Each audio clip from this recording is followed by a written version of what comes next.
सुधांशु त्रिवेदी जी। माननीय उपसभापति महोदय, आज जब इस विषय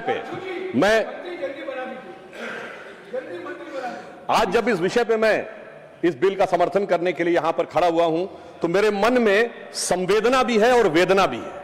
संवेदना उन छात्रों के प्रति और वेदना उस पे हो रही दुखद राजनीति के प्रति। माननीय सभापति महोदय, जैसे अभी झा साहब ने बोला था कि उनका स्टेक है, तो इस सदन में मैं एक नेता के रूप में नहीं, एक सांसद के रूप में नहीं, मैं इंजीनियरिंग का कॉम्पिटिटिव एग्जाम क्वालिफाई करके बने हुए एक छात्र के रूप में और बाद में इंजीनियरिंग के शिक्षक के रूप में, मैंने छात्र और शिक्षक दोनों रूपों में बच्चों के उस भाव को अनुभव किया है कि अगर उनको लगता है कि उनकी परीक्षा में कुछ गड़बड़ हो गई तो उनके मन का क्या भाव होता है, यह मैंने अनुभव किया। और मैं याद दिलाना चाहता हूं, जिस जमाने में हमने एग्जाम दिए थे, एंट्रेंस एग्जाम आईटीज के, जिस जमाने में राजीव गांधी जी थे, तो मैं याद दिलाना चाहता हूं फिजिक्स, केमिस्ट्री, मैथ के साथ साथ इंग्लिश का एग्जाम होता था। और जब तक इंग्लिश क्वालिफाई ना करें, फिजिक्स, केमिस्ट्री, मैथ की कॉपी नहीं जचती थी। तमाम बच्चे इसलिए नहीं आ पाते थे, और अगर वो सिलेक्ट हो जाए तो वो छोड़ के चले जाते थे, क्योंकि वो घबरा जाते थे। हमारे उत्तर प्रदेश से बहुत लोग थे, मगर आज प्रधानमंत्री श्री नरेंद्र मोदी जी के नेतृत्व में 13 भाषाओं में एग्जाम होता है और 13 भाषाओं में मेडिकल और इंजीनियरिंग की पढ़ाई होती है। और आज जो युवा पीढ़ी है, तरुणाई है, वो आज नई ऊंचाइयों पर जा रही है। अभी प्रधानमंत्री जी ने बताया, फिजिक्स ओलंपियाड में हमने ज्वाइंट रूप में सही 5 गोल्ड मेडल पाकर टॉप किया। केमिस्ट्री, बायोलॉजी और मैथ के ओलंपियाड में शानदार प्रदर्शन हमारे बच्चों ने किया।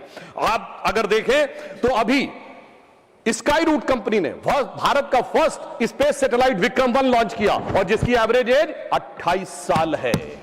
और यह भी याद करिए, इस समय हमारे बच्चों के, युवाओं के प्रतीक कौन? गुकेश डोमराजू, जो 18 साल की उम्र में वर्ल्ड चेस चैंपियन बना। वो देवव्रत महेश रेखे, जिसने 19 साल की उम्र में दंडकम, पारायण, शुक्ल यजुर्वेद का करके दिखा दिया। यह है हमारी एक्चुअल जेन जी की प्रतिभा, और इस प्रतिभा को निखारने और संवारने के लिए हमारी सरकार पूरी तरीके से प्रतिबद्ध है।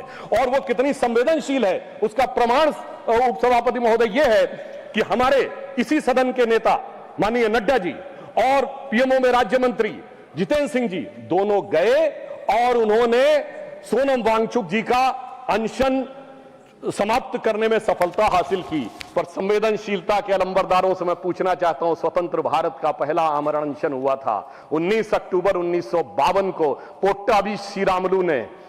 किस लिए? कि आंध्र को अलग किया जाए। मगर सभापति महोदय, 15 दिसंबर 1952 तक और उनकी मृत्यु हो गई उस आमरण अनशन में, मगर सरकार के कान पर जूं नहीं रोगी थी। यह दिखाता है कि कितनी संवेदनशीलता थी और कितना। फिर हमारी सरकार ने जो भी कार्य किए, 2 चक्र की वार्ता की माननीय नड्डा जी ने और माननीय जितेंद्र सिंह जी ने। उसके बाद फास्ट ट्रैक कोर्ट का अनाउंसमेंट प्रधानमंत्री जी ने किया, कैबिनेट में कठोर प्रावधानों वाला बिल पास किया, मध्य रात्रि में छात्रों के लिए संदेश किया, और छात्रों की भावनाओं का सम्मान करते हुए हमारे शिक्षा मंत्री धर्मेंद्र प्रधान जी ने इस्तीफा दिया, जिन्होंने अपने कार्यकाल में कई उल्लेखनीय सकारात्मक कदम उठाए थे। और उसके बाद प्रधानमंत्री जी ने श्री नंदन नीलकर्णी जी के नेतृत्व में एक हाई पावर टास्क फोर्स बनाई। मगर सभापति जी, मैं समझ नहीं पाता हूं, हाई पावर टास्क फोर्स के सदस्यों का, विद्वान सदस्यों का उल्लेख करते हुए ये गोमूत्र कहां से बीच में आ जाता है? यानी समझ में नहीं आता है, जिसका कोई रिलेवेंस नहीं उस टॉपिक से।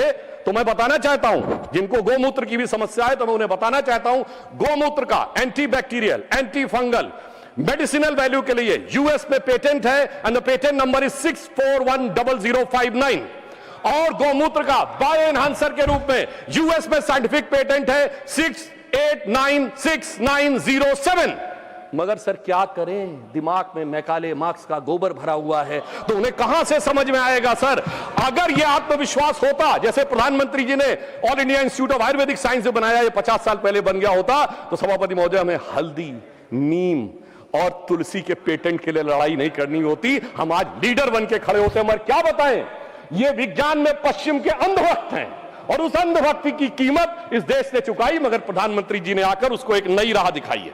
मैं ये भी बताना चाहता हूं, हम इस विषय को लेकर किसी भी प्रकार का मजाक नहीं करते, हम पूरी तरीके से संवेदनशील होकर कार्य कर रहे हैं।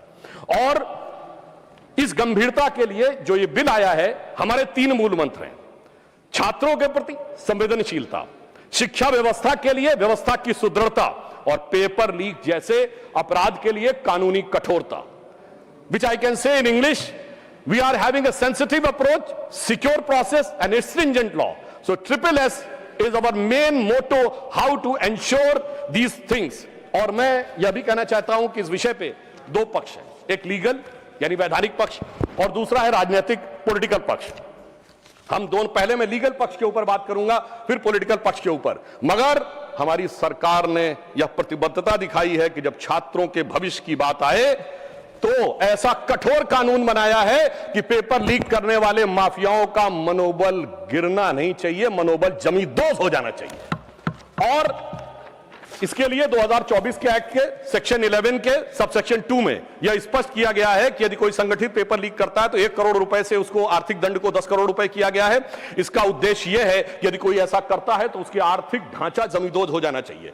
सबसेक्शन 1 में 5 वर्ष के कारावास को 7 वर्ष किया गया है और 7 वर्ष के कारावास को 10 वर्ष किया गया है। 2024 के एक्ट के सेक्शन 10 में संशोधन किया गया है कि यदि कोई व्यक्तिगत रूप से इसका दोषी पाया जाता है तो 50 लाख रुपए का होगा फाइन।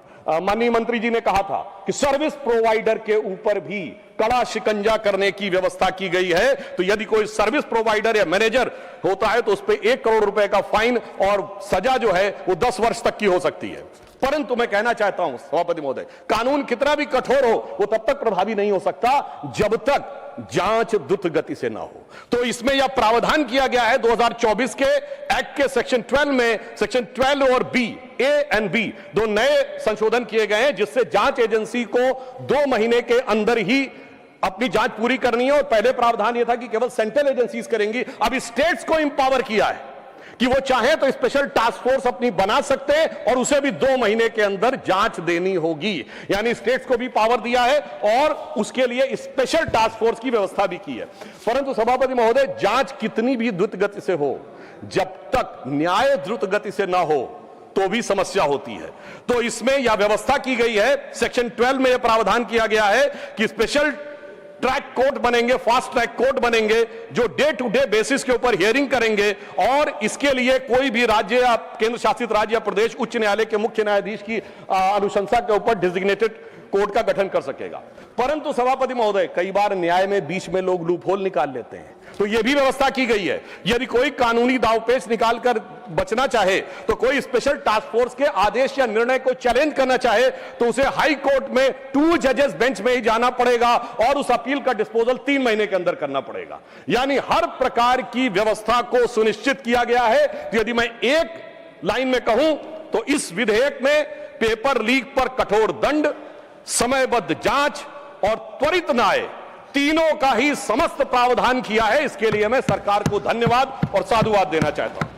और इतना ही नहीं, विगत 12 वर्षों में हमारी सरकार ने शिक्षा व्यवस्था के लिए क्या क्या किया है वो बहुत सारा विस्तार लोग बता चुके हैं। IITs 15 से 23 हुई, IIMs 15 से 21 हुई, एम्स 7 से 20 हुए, मेडिकल कॉलेज 387 to 808 हुए, टोटल यूनिवर्सिटी 760 से 1338 हुई, अंडर ग्रेजुएट MBBS सीट 151% बढ़ी, PG सीट 140% बढ़ी और 15,000 करोड़ रुपए का निवेश किया गया है ताकि आने वाले वर्षों में 10,000 नई मेडिकल सीट्स का गठन हो सके।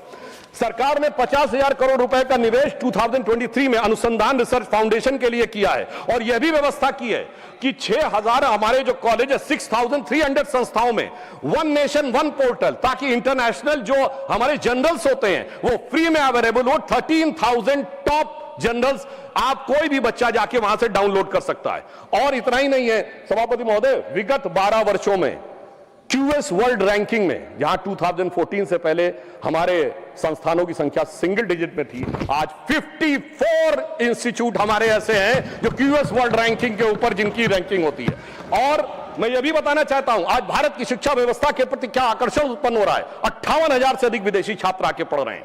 आज स्थिति यह है कि पहली बार हमारे संस्थान IIT मद्रास का जंजीबार में कैंपस बना है, IIT दिल्ली का अबू धाबी में बना है, IIM अहमदाबाद का दुबई में बना है। और अभी प्रधानमंत्री जी इंडोनेशिया गए थे तो पहली बार IIM बेंगलोर के कैंपस के लिए इंडोनेशिया की सरकार ने रिक्वेस्ट किया है और उसकी अनुमति प्रदान की गई है। यह दर्शाता है कि शिक्षा व्यवस्था के लिए काम किया। और एक और मैं कहना चाहूंगा, हमारे विपक्ष में कई विद्वान लोग बैठे हैं, अब भारत का जो फॉरेन रेमिटेंस है $135 बिलियन आता है और उसमें से पहली बार ऐसा है विगत 2 वर्षों में जब वो डेवलप्ड इकोनॉमीज में से आता है। यानी हमारा जो टैलेंटेड यूथ है जो जाके जिसको आप हाई लेवल स्किल वाले जॉब्स कहते हैं, उनमें से करके वो ला रहा है, तो यह दिखाई पड़ता है कि हम कितने सही ढंग से काम कर रहे हैं। माननीय खड़गे जी ने बोला था कि साहब हमने उनसे सीखा और हम ही जो है वो उनसे सीखने के बाद ये नीट का और एनटीए का विषय लाए।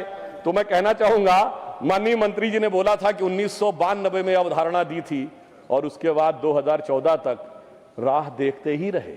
इसे कहते हैं आह को चाहिए एक उम्र असर होने तक। तो इसलिए मैं कहना चाहता हूं वो वास्तविकता में मोदी जी की प्रतिबद्धता से वह विषय सफल हुआ। और मैं उस डिटेल में नहीं जाना चाहता, बहुत सारे डिटेल्स माननीय मंत्री जी ने बताए किसके कालखंड में क्या क्या पेपर लीक हुए, पर एक उदाहरण देना चाहता हूं। ये तो अपने नेताओं के प्रति संवेदनशील नहीं है। मैं याद दिलाना चाहता हूं, राजस्थान में कांग्रेस के शासनकाल में एक यात्रा निकली थी, पद यात्रा, अजमेर से जयपुर तक। सचिन पायलट जी ने यात्रा निकाली और कहा पेपर लीक कितने हो रहे हैं कि मैं छात्रों के हित में पदयात्रा निकाल रहा हूं। मगर अफसोस कि उन्होंने उसके ऊपर कहीं कोई शिकन नहीं आई। उन्होंने, और सुनिए, इनके मुख्यमंत्री ने बोला, बात रिकॉर्ड पे जा रही है, इनके मुख्यमंत्री ने बोला मैं तो जादूगर हूं, सब ठीक कर दूंगा। और उस समय सचिन पायलट जी का मीडिया में बयान है जिसमें उन्होंने कहा पेपर लॉक में था, लीक हो गया। ये कैसी जादूगरी है? अब मैं बताना चाहता हूं, आज मैं पूछना चाहता हूं, विपक्ष की सरकारों में जहां पेपर लीक हुए हैं, क्या वही मानदंड होगा जो हमारी सरकार के लिए है? पंजाब हो, झारखंड हो या कर्नाटक हो, क्या एक मंत्री के लिए एक रूल रहेगा या हर मंत्री के लिए अलग अलग रूल रहेगा? अब बॉल इनके कोर्ट में है और इन्हें तय करना है। मगर मैं याद दिलाना चाहता हूं, हमारे सदन के एक सम्मानित सदस्य जो अभी अभी आए हैं, श्री कपिल सिब्बल जी, जो बहुत प्रख्यात वकील हैं और ज्यादातर विवादास्पद विषयों के प्रख्यात वकील रहे हैं, उन्होंने शिक्षा मंत्री रहते हुए यह वकालत करने चले गए कि साहब हम बच्चों को लीगल एड देंगे। इनके शिक्षा मंत्री रहते हुए 2009 से 12 में सिर्फ, सर 2010 में रेलवे रिक्रूटमेंट बोर्ड, 2011 में all India engineering entrance examination, 2011 में हरियाणा बोर्ड और 2012 में एम्स। सर आप समझिए, मैं कहना चाहूंगा, यानी जिस पर होना चाहिए था इल्जाम, वो लेके आ गया वकालत का पैगाम। अब पता नहीं है छात्रों का करेंगे काम या करेंगे छात्र हितों का काम तमाम। मुझे लगता है कि आज सारे के सारे, और मैं एक और बात कहना चाहता हूं, हमारे बहुत से लोगों ने यह कहा कि नीट को समाप्त कर देना चाहिए।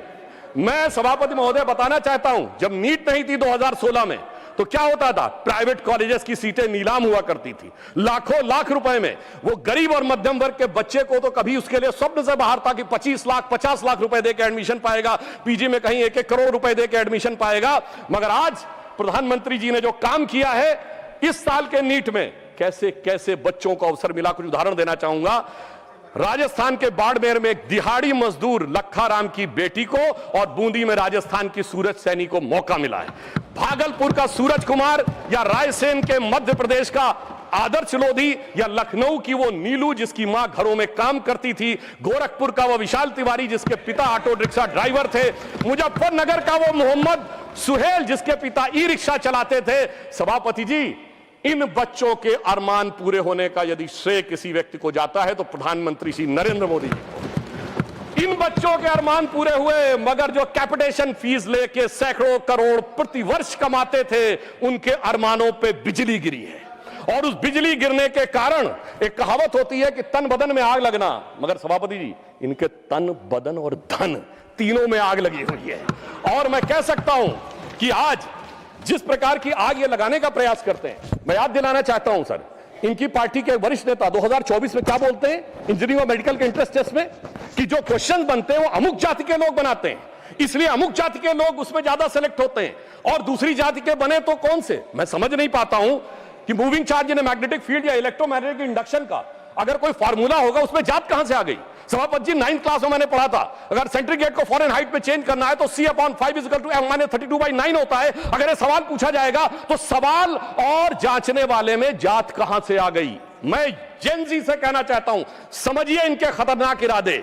ये उस समय भी आपको गुमराह करने में लगे हुए थे और आज आदरणीय खड़गे जी ने कहा कि SC ST OBC के रिजर्वेशन के बारे में। सभापति महोदय, शिक्षण संस्थाओं में SC ST OBC का रिजर्वेशन, बिजला जी ने बोला था सर, जैसे ही दूसरा वाला वोट बैंक दिख जाता है, AMU SC ST OBC reservation साफ, Jamia Millia Islamia SC ST OBC का रिजर्वेशन साफ, कश्मीर में एससी एसटी रिजर्वेशन देने की जरूरत ही नहीं है। हजारों संस्थाओं को माइनॉरिटी घोषित करके एससी एसटी ओबीसी का रिजर्वेशन साफ। और याद करिए सर, कश्मीर में यह प्रावधान था कि वाल्मीकि समाज की एक बच्ची जब वो पीएचडी करके गई कि यूनिवर्सिटी में लेक्चरर बनना है, तो उससे कहा गया तुम्हारे डोमिसाइल के हिसाब से तो सिर्फ सफाई कर्मचारी बन सकते हो। और ये लोग आके आज मनुस्मृति की बात करते हैं। मुझे लगता है कि आज वो धारा 370 हटने के बाद उन्हें वास्तविक अधिकार मिला है। और मैं ये भी कहना चाहूंगा, इतना ही नहीं सर, रिजर्वेशन में इन्होंने ऐसी घुसपैठ की है माइनॉरिटीज की कि अभी एक केस जो था हाईकोर्ट ने क्वैश किया है पश्चिम बंगाल सरकार का। सर, इन्होंने ओबीसी के आरक्षण में ऐसा किया, आगे का दरवाजा खोला, पीछे का दरवाजा खोला और रोशनदान भी खोल दिया कि किस प्रकार से अपने वोट बैंक के सारे लोगों को माइनॉरिटी में लाया जा सके। अब मैं यह भी कहना चाहता हूं सर, खड़गे जी ने जो कुछ भी बोला, अब उस विषय के ऊपर मैं बोल चुका हूं, इसलिए मैं दोबारा नहीं बोलना चाहता, मगर फिर मैं बताना चाहता हूं, आज समाज में जो लड़ाई लगाने की बात की जाती है, आई जस्ट रिपीटिंग क्विकली कि डॉक्टर अंबेडकर ने अपनी किताब हु और शूद्राज में chapter number 1 page number 1 paragraph number 3 में लिखा है, there is no connection of modern day scheduled caste with the Vedic age Shudras. Second, उन्होंने द अनटचेबिलिटी में लिखा है, पेज नंबर 155 पे आप कहेंगे तो मैं अभी आपको ऑथेंटिकेट कर सके दे सकता हूं, इसमें उन्होंने लिखा देयर वाज नो अनटचेबिलिटी, मनुदेरा started on 4th century, subsequent become on 8th century. अब 8th सेंचुरी से इस देश में क्या हुआ था ये भी याद रखने की जरूरत है। पर मैं ये कहना चाहता हूं सर एक और बात, कि आज जो लोग कॉम्पिटिटिव एग्जाम वाले बच्चों के लिए कि नेता बनने का प्रयास कर रहे हैं, सर उन्होंने कभी जिंदगी में कंपटीशन देखा है? कभी नहीं देखा सर। ये वो नेता हैं जिन्होंने एजुकेशन में कंपटीशन नहीं देखा, नौकरी में कंपटीशन नहीं देखा, पॉलिटिक्स में कंपटीशन नहीं देखा, और अपनी पार्टी में तो ऐसी रेस दौड़ते थे जिसमें एक ही आदमी दौड़ रहा होता था। तो आप सोचिए कि जिन्होंने कभी रियल में कॉम्पिटिटिव एग्जाम क्वालिफाई नहीं किया, मतलब फेस ही नहीं किया। दूसरी तरफ हमारे नेता नरेंद्र मोदी जी जमीन से एक एक परीक्षा को पूरे करते हुए किस प्रकार से उभर कर सामने आए, तो साफ समझा जा सकता है। मैं सर कोट करना चाहता हूं, सर दुनिया की सबसे बड़ी, सर आपने अपने टर्म में बोलिए, दुनिया की सबसे बड़ी कंपनी एनवीडिया के चीफ सर जेनसेन हुआंग ने 23 सितंबर 2024 को कहा है, एनवीडिया के सीईओ ने, उसने कहा whenever I meet PM Modi I find an incredible student in him. तो एक तरफ है हमारे नेता जो motivated, dedicated and incredible student है, दूसरी तरफ एक वो है जो फ्रस्ट्रेटेड, रिजेक्टेड और हर लोकसभा सत्र के बाद इंटरनेशनली इनविजिबल नेता है। अब मैं एक और बात कहना चाहता हूं, एक चीज जो हमारे लिए चिंता का विषय है सर, देखिए जिस प्रकार की भाषाएं आई वहां पर बच्चों के उसमें वो बहुत अशोभनीय और चिंताजनक था, जिस ढंग की भाषा का प्रयोग किया गया। मगर बच्चों की क्या गलती है सर, जो बड़ों से सीखते हैं। यदि यहां पे गालियां दी जाती हैं, अभी जो सदन में सदस्य खड़े हुए उन्होंने भी गाली वाली दी थी, अलग बात है। प्रधानमंत्री जी को बिहार में मां की गाली दी जाती है, आखिर में बच्चे बड़ों से ही सीखते हैं। तो मुझे लगता है अभी ध्यान रखना चाहिए। मगर मैं दलगत भावना से अलग होकर कहता हूं, आज जो कुछ आपने सुना, हम इस तरफ पक्ष के हों या उस पक्ष के हों, क्या हमें नहीं लगता कि इस विषय को लेकर हमें चिंता होनी चाहिए? इस पे पूरे सदन को चिंता होनी चाहिए और इसका मार्ग प्रशस्त होना चाहिए। इसलिए मैं सदन की तरफ से कहना चाहूंगा कि शील, विनय, आदर्श, सभ्यता तार बिना झनकार नहीं है। शिक्षा क्या स्वर साध सकेगी यदि नैतिक आधार नहीं है? और मैं यह भी बताना चाहता हूं सर, मैं जेन जी से भी कहना चाहता हूं कि आपने एक गाना सुना होगा, यही उम्र है कर ले तू गलती से मिस्टेक। तो मैं बच्चों से बताना चाहता हूं, ये पानी की बोतल 10 रुपए की आती है, मगर Instagram free, Facebook free, WhatsApp free, Twitter free, ये फ्री क्यों दिया जा रहा है भाई? जबकि वो सभ्यता क्या कहती है, there can never be a free lunch, if there is a free lunch there has to be poison in it. तो मैं समझना चाहता हूं वो फ्री आपको इसलिए दिया जा रहा है ताकि आपके दिमागों को कैप्चर किया जा सके। इसलिए मैं पुनः 1997 की एक मूवी है यस बॉस, जो शाहरुख खान और जूही चावला थे, तो वो अपने बॉस को सोचती है कि वो मेरे लिए अच्छा कर रहा है, मगर वो उनको ट्रैप में फंसा रहा था। तो एक गाना था, बड़े टेढ़े मेढ़े दुनिया के रास्ते, खतरे ही खतरे हैं तेरे वास्ते। तो मुझे लगता है कि जेन जी को इस विषय के ऊपर समझना चाहिए। और मैं यह भी कहना चाहता हूं युवाओं से, याद रखिए योग, भोग, संग्राम तीनों जवानी के काम। और याद रखिए 80% लोग भोग में और 20% लोग संग्राम में पड़े हुए हैं। बहुत संभल कर आगे कदम बढ़ाना होगा। इसलिए मैं कहना चाहता हूं कि आज जब छात्रों के आंदोलन में कुछ ऐसे अवांछित तत्व आ गए थे, और ये मैं हवा में नहीं बोल रहा हूं, 23 जुलाई को 9:30 पे सोनम वांगचुक जी का ट्वीट है जिसमें उन्होंने ये कहा कि भाई मुझे बहुत पेन है कि कुछ एंटी सोशल एलिमेंट्स आ गए। बच्चों से कहूंगा सावधान रहिए, ये बड़े खतरनाक एलिमेंट हैं, ये अवसरवादी, अराजकतावादी हर आंदोलन में चले जाते हैं, सीए में भी चले जाते हैं, किसान में भी चले जाते हैं, कुछ पहलवान में भी चले जाते हैं, आज बच्चों में भी। तो ये वो मुखौटा है जो कभी मुसलमान के पीछे छुपता है, कभी किसान के पीछे छुपता है, कभी पहलवान के पीछे छुपता है, आज नौजवान के पीछे छुपा है। इसलिए मैं कहना चाहूंगा बच्चों से कि देखिए वो जो बच्चे हैं वो तो भटके हुए नौजवान हैं सर, बच्चे तो भटके हुए नौजवान हैं, मगर सत्ता के लालच में पक्की दाढ़ी वाला एक लटका हुआ नौजवान भी है, उससे उनको बहुत सावधान रहने की जरूरत है। और मैं सर बस 1 मिनट में खत्म कर रहा हूं सर, प्रधानमंत्री जी ने और गृह मंत्री जी ने यह ध्यान रखा, हिंदी में एक कहावत है कि गेहूं के साथ घुन न पिसने पाए, हमने ध्यान रखा कि उन अपराधी तत्वों के बीच में बच्चों के साथ किसी प्रकार का वो ना होने पाए। तो मैं सिर्फ ये कहना चाहूंगा हमारा उद्देश्य है संवेदना, संवाद के साथ समाधान खोजना, इनका है दुष्प्रचार, अराजकता के साथ घमासान मचाना। और बस अंतिम पंक्ति कहकर समाप्त करता हूं, मैं बच्चों से कहना चाहता हूं, प्रधानमंत्री जी ने जिन विपरीत परिस्थितियों में निकाला है कि वो पुराना गीत हम सबने सुना होगा, हम लाए हैं तूफान से कश्ती निकाल के, इस देश को रखना मेरे बच्चों संभाल के, हर एक कदम उठाना जरा देखभाल के। और अंत में कहना चाहूंगा बच्चों से यह भी कि हां हो सकता है कुछ कष्ट आपको हुआ हो, मगर हम उन लोगों में से नहीं हैं जो अभिमानी राम गोपाल जी कहते थे, कार सेवक चढ़ तो गए थे मगर चिपक गए, साथ साथ के गोलियां मारी गई थी, कनपट्टी पर सटा के गोलियां मारी गई थी। इसलिए मैं यह भी कहना चाहता हूं सर, अंत में प्रधानमंत्री जी की तरफ से बच्चों के लिए और युवा पीढ़ी के लिए कि चमन को सींचने में पत्तियां कुछ झड़ गई होंगी, यही इल्जाम हम पर लग रहा है बेवफाई का, मगर कलियों को जिसने रौंद डाला अपने हाथों से, वही दावा करे हैं चमन की रहनुमाई का। धन्यवाद। माननीय सदस्यगण प्लीज। कुल लगभग 62 स्पीकर्स हैं और अभी तक हम सिर्फ 20वें नंबर तक पहुंचे हैं, इसलिए आप सबसे आग्रह है जो बाकी आगे स्पीकर्स हैं, stick to your time, stick to your time. श्रीमान मुकुल वासनिक जी।